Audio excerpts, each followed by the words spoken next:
Hey, what's up, Piranha fam? So, I will be contacting various employers today, on top of finishing up my.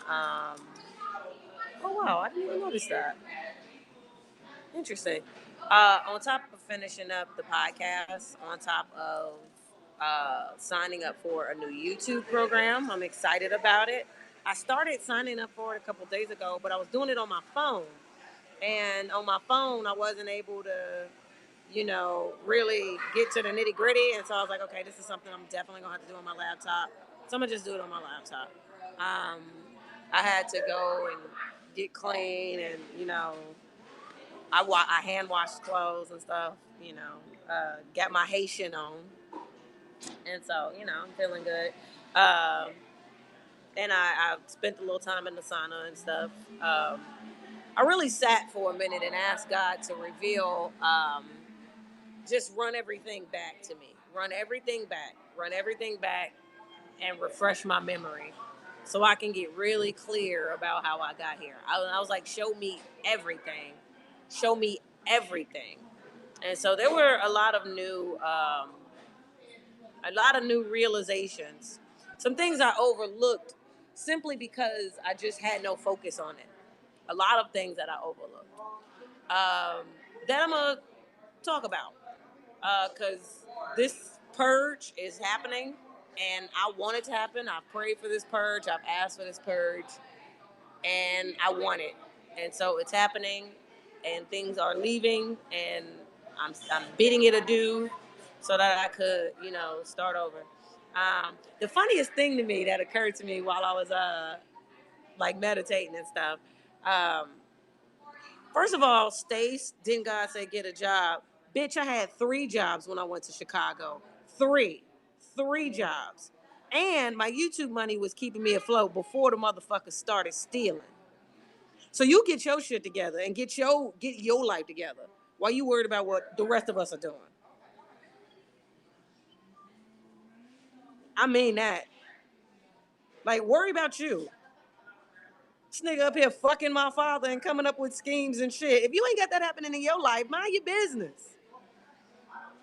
You don't know what the fuck is going on. Just shut up. Anyway, what I was saying was the thing that made it hilarious to me, because yesterday I texted my ex, and I texted him.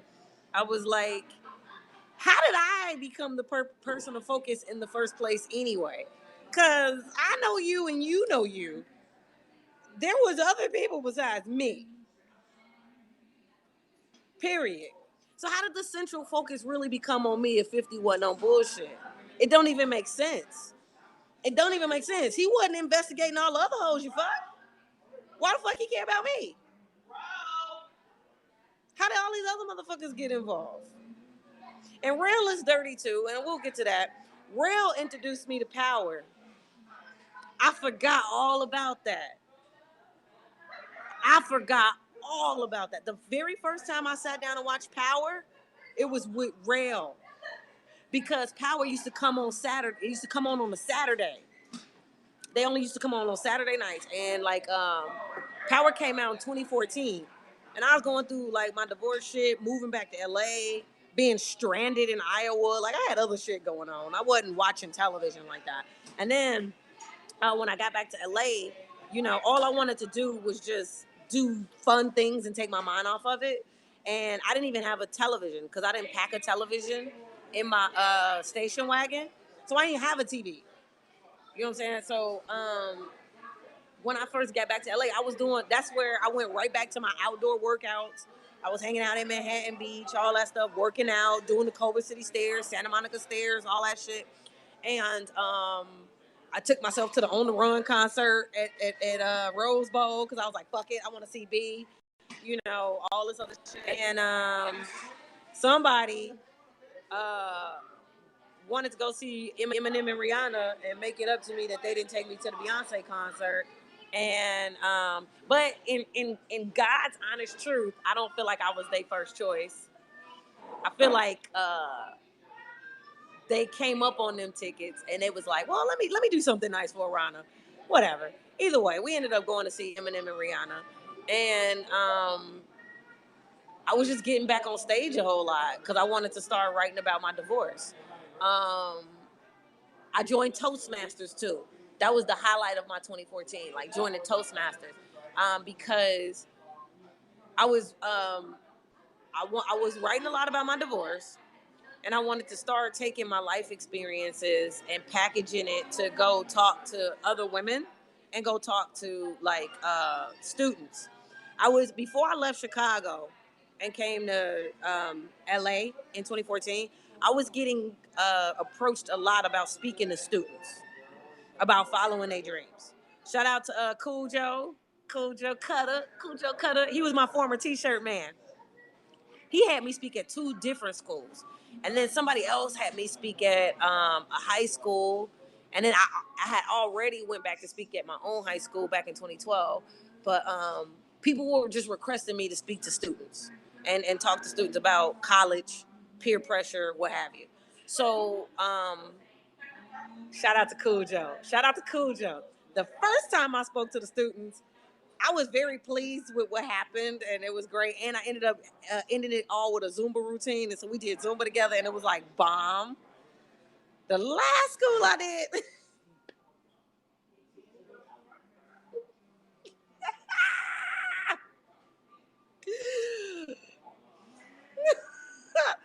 them students was like,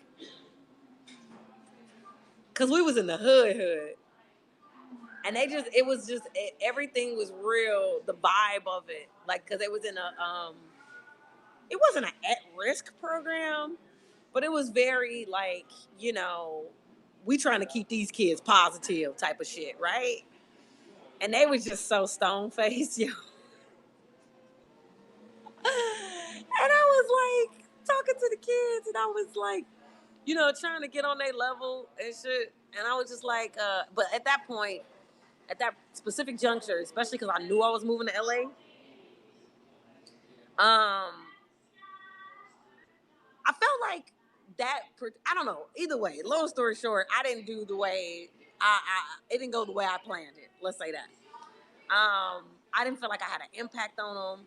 Like it was one of those. Once I finished speaking to them, it was like, cool, thank you. Can we go back to doing what we was doing now? Like it had that vibe to it, and I was like, damn, okay, wow, you know. And that's just like kind of how that felt. The other ones were awesome.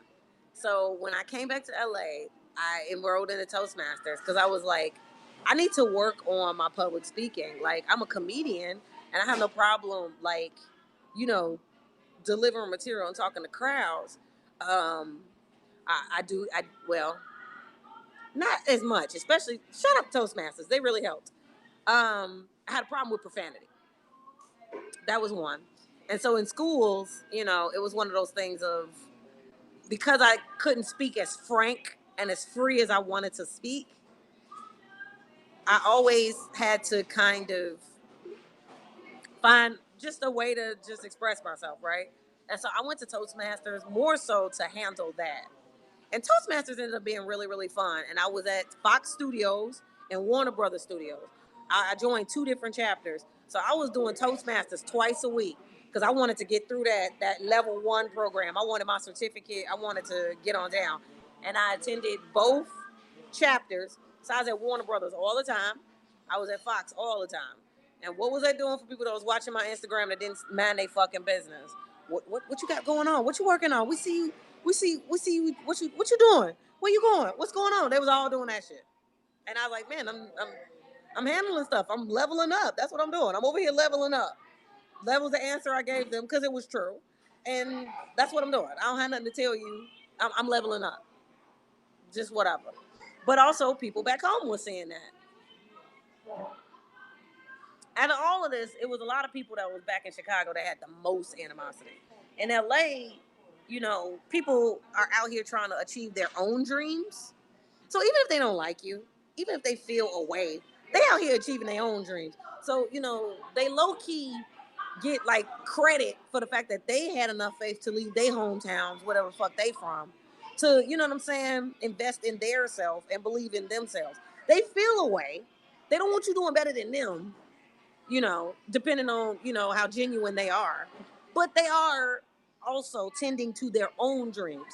So a lot of times, they hate from a distance, some of them, but they got enough going on where they ain't got time to be too wrapped up in what the fuck you got going on. They trying to get it too. They trying to get on too. And if they had it their way, they want to get on before you. So they ain't got time to keep focusing on you type of deal. You know what I'm saying? Like, that's the energy. You do have some people that's in LA that, they've come to the realization of where they are talent wise, and they just gonna hate because. That is here. It's definitely here. But more often than not, truth be told, the whole energy of LA, I don't care who you are, there's an energy here of where your dreams feel possible, no matter what it is. I don't care who you are.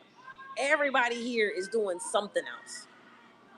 Like, I remember when I first got here and I worked at TGI Fridays, like, it was always this thing of where people was like, well, what do you do? And people would say what they do. And it's like, no, what do you really do? Well, I'm a lawyer, but I'm working on a screenplay. Oh, okay, bitch, I knew it. Like, you feel me? Like, it was always some LA. It's always, okay, but what do you really do? That type of deal. Whereas other places, you know what I'm saying? The culture isn't that way. So I say that to say that. But I was at Warner Brothers and Fox all of them time, and I was speaking at schools, and a lot of that largely took up my 2014. My 2014, that was 2014. 2015, at the top of the year, I auditioned for Wild 'N Out. January, I did my audition on Dion's birthday. On his birthday. Slayed it and got the call on Martin Luther King Day, January 15th. Shout out to them glamorous girls, who that's also their birthday. On January 15th, that's when I got the call. Arana, we want you. You getting on Wild 'N Out. We're going to make all the arrangements. We're going to send you your contracts. We're going to do this, da-da-da-da. We're filming in New York this season, Blase Skippy. We'll make it plan arrangements. We'll be shooting from February. We shot the whole month of February. We shot all the way until the 21st. And, February only got 28 days. We doing this, we doing that, blah, blah, blah. So that took up the beginning of my 2015. Like, it was like 2014 happened. And, 2015, I was in it. And I was heavy on my Gary Vee shit around that time. I didn't even do nothing for New Year's on 2014. I can't even remember my New Year's 2014. People was doing whatever. I was in the crib, like, just in the lab. Like, that's what I was doing. And I had no TV at the time. So somewhere in there, Power came out. And then, Fifth lost his grandmama and shit. I was in New York. I was doing Wild 'N Out that whole month. I was there the whole month. Like, they paid for my whole hotel. Like, I wasn't in Hell's Kitchen. What area was that? Um, mm, I don't know. It was near Times Square. It was definitely near Times Square for sure. And then Rail lived like down the street from Times Square. He lived on Ninth. Like, there was like eighth. He lived on like Ninth, down from Times Square. And so he started coming to the set at first. The first time I had Hugh and him meet me at Fridays. We met up at my old job, my old company. I had him meet me at I had him and Hugh meet me at Fridays, and we were just chopping it up and just catching up or whatever. Cause he hit me on Facebook first. Hey, I see you in New York. I see you doing, man. You doing big things, man. I'm so proud of you. I knew it. Blah blah blah blah blah blah blah blah blah. And I looked at it in my Facebook, and I was just like, okay. And so I had Hugh and him meet me at TGI Fridays. They met me at TGI Fridays. Hugh used to write for the show. So Hugh knew all the idiosyncrasies and the all the other stuff. And Hugh was the one that told me, when I told him how stressed out I was about it, because I was like, man, like, I really like this show. And I always wanted to be on the show, and now I'm on it, and it's not as fun as I thought it would be. Like, it's kind of this, it's kind of that, whatever, whatever. And he was like, fuck all that. Don't worry about nothing. He's like, only worry about what you take. He was like, when you tape, that's when it's the serious shit. He was like, focus on taping. And then that's it. Like, he's like, kill them tapings, you ain't got shit to worry about. Him and Rail made it their business to come to the episode. They wanted to keep in. They wanted tabs on. So when you gonna do your thing? When you gonna do your thing? Whatever.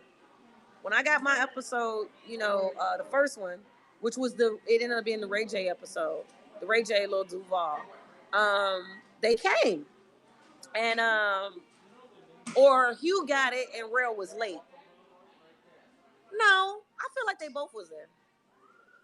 No, I feel like they both was there. No, they had to both be there because Rail sat and stayed for the interview, and then we went out and got seafood after that. And that's when Rail was telling me about Amanda. Amanda, what's her name? Amanda. The one that was in the one that's on the one that was on Insecure, the one that used to be in Poetry. That's when Rail started telling me about Amanda. What's her name? And he was girl crushing and all of that. Talking about how he remembered her from My Brother and Me or whatever. I'm gonna say I know Lil Rail. Other people, I know that nigga. So he was talking about her, and he was girl crushing and whatever. And we was having that whole conversation, but he was just giving me the whole "I'm proud of you" and "Oh, we've come a long way," and all this blah blah blah blah blah.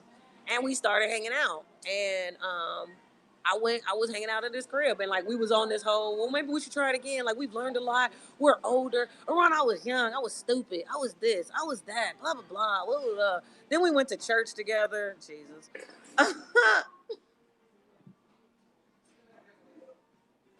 We went to church together, and although I enjoyed church, it wasn't his church.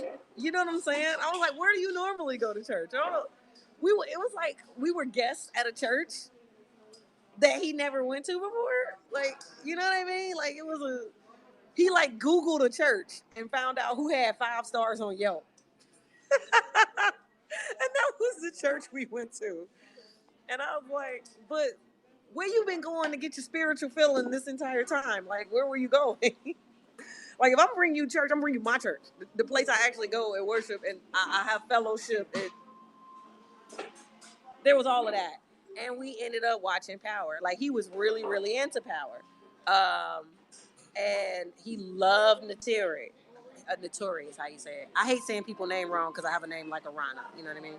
He loved her, right? He was like, yeah, she the one from Notorious, and blah blah blah blah blah blah blah blah blah blah blah. And she chocolate, he chocolate, And I was like, oh, okay, let me see. So we was watching her on Hannibal's show because Hannibal was the guest of Eric Andre. Eric Andre had a show. I loved Eric Andre's show actually because it was just off the cuff for no reason. And as a comedian, comedians were just into weird shit. So I loved Eric Andre's show. And it was an episode where they invited her to the show. And he was just so weird towards her. And Hannibal was weird. And it was just really weird. And that whole episode was weird. But Rail was just fun and like, yeah, that's old girl. And she was in this. He's always been that way. Like when Soul Plane came out, the chick who was the fine chick on the show, on the movie, yeah, that's so and so. He'll know their whole credits. He'll know everything about them. He's that guy. So, he's like, oh man, and da da da da da, man, and she on Power. He's like, oh, you gotta watch Power. He's like, la la la, show them titties in Power. I was like, turn on Power. Turn on Power. I want to see this. We was watching Power, and it was a great show. Like we got like all into it. Power was like the shit, and like I never stopped watching. It was a great show. I got into it, but that's how I got introduced to Power. That's how I first started watching Power. And it's starting to make a lot of other shit make sense, dude. I was like, mmm, mmm. So did this become a whole, bitch, if it wasn't for me, you would have never seen the show type of shit? Well, nigga, I didn't even have a TV. I wasn't watching no shows. But once I got television and got cable and got my internet and all that shit, I was watching The Voice. I was watching everything. I was watching all kind of shit. Why niggas always want to act like they own you and shit? Even when y'all don't speak no more. What the fuck is that? But yeah, that's where that came from. And I had to go. I've been sitting back, just going through my little mental Rolodex, like thinking about everything. And I'm like, dude, I'm the bitch that meets everybody's mama. Arana meets mamas. Save that drama for the mother hoes.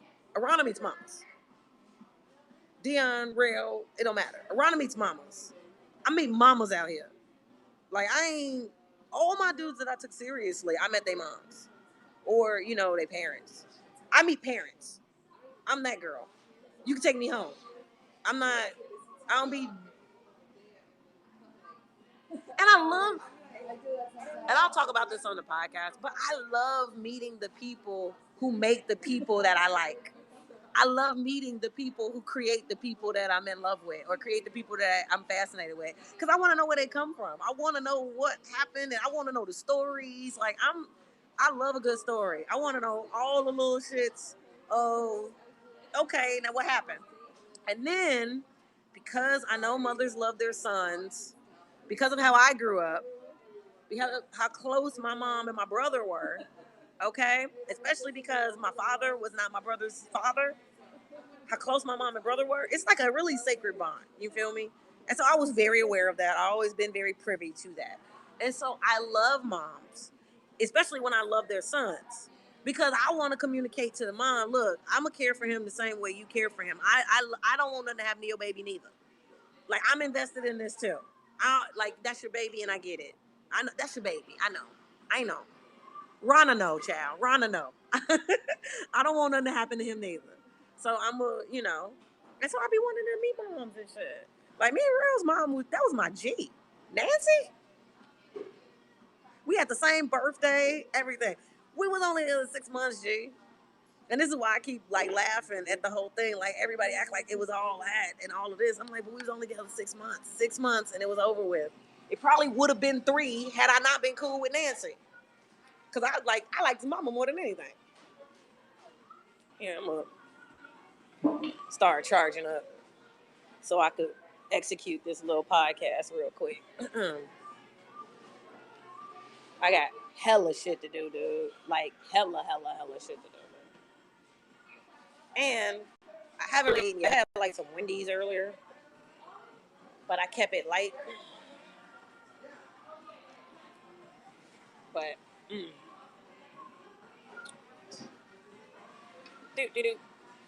Hold on.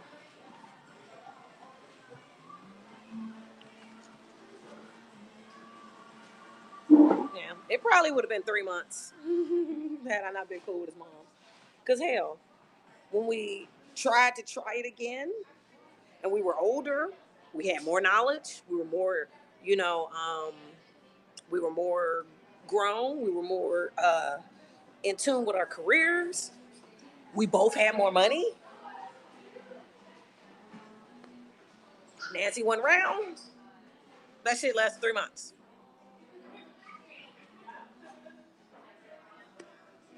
End of story. But yeah, I can, because I wasn't focused on him or none of that, and I wasn't interested in all of that. I can totally see how some of that ended up being some. I'm the one that put you on the power, and I'm the one, and I'm the one. Niggas always want credit for shit, and I'm the one, and I'm the one. Well, okay, you could have put me onto it, and I could have watched it and said this show is trash, but I didn't. I was like, ooh, this is ooh, and then I went off and watched it on my own.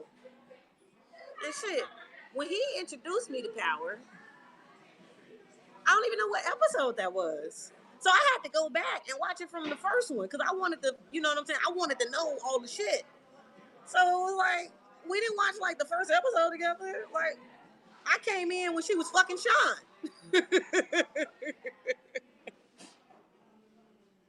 That's when I came in. I came in when she was fucking Sean. And I had to go back and I had to watch the whole thing because I wanted to see all. And I was like, yo, this shit took me on a ride. I like this show.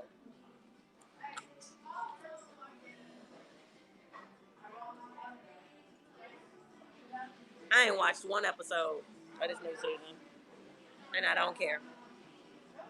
And it's just because all of the shit that I had to go through. I don't like people that do me dirty for no reason.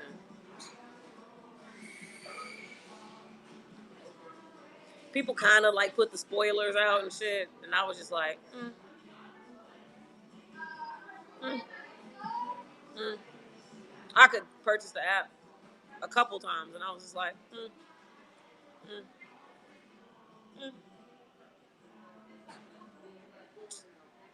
Yeah,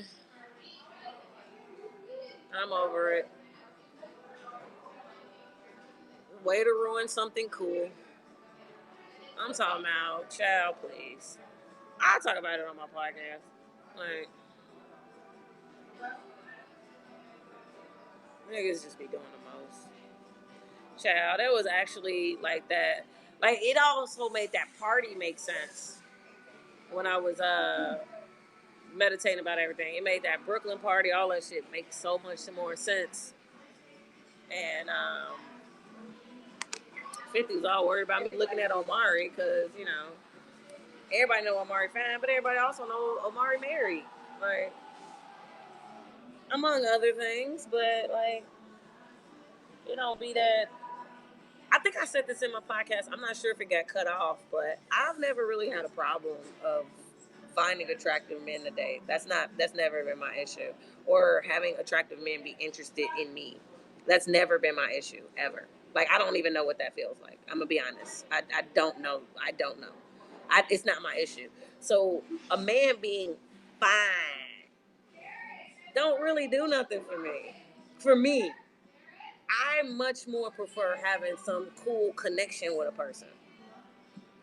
Cause I can get fine anywhere. Fine is a dime a dozen, in my opinion. I can get that everywhere. I really can. Like, I really care more about like connection. And I went into I did say it yesterday for the podcast, but I'm not sure if that was the part that got cut off. Like, they were fine. I'm talking about, honey, shut up. Prettier than me, he fine. Like, trying to get good, with me. And there just was no chemistry. And so I wasn't interested. Not to take nothing away from them. They was fine. Bonafide guaranteed.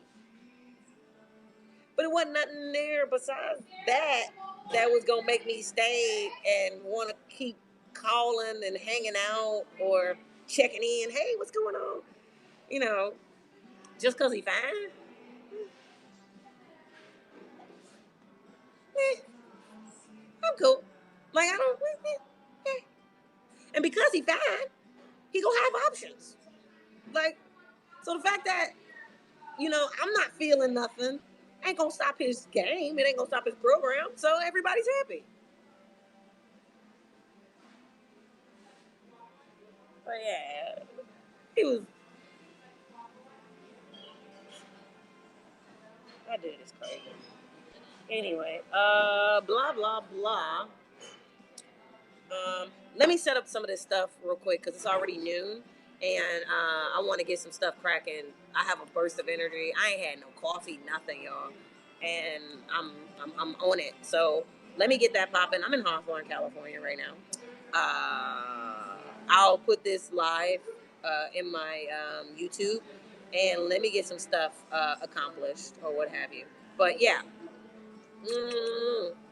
back. I have my little green on today. I'm like, hi. I'm all over the place right now. I'm feeling good. I'm feeling fantastic. Uh, don't forget to smile today. Don't forget to tell somebody you love them today. And do your best to enjoy your day. Okay? There's going to be a bunch of people, just like that fuck boy earlier. There's going to be a bunch of people that always try to steal your joy because they mad. Don't let them steal your joy. Just have some joy anyway. Try your best. We all out here trying to do the best we can. And it is a lot of stuff going on. And like a lot happening. I think we about to get into Mercury retrograde too, so it's really finna be a mess. Communication finna be like, what the fuck you say? What you say? I ain't mean it like that. Like all that shit. Okay, stuff about the man. Just be on the lookout because it's coming. All right, and I'll talk to y'all in a little bit. Bye.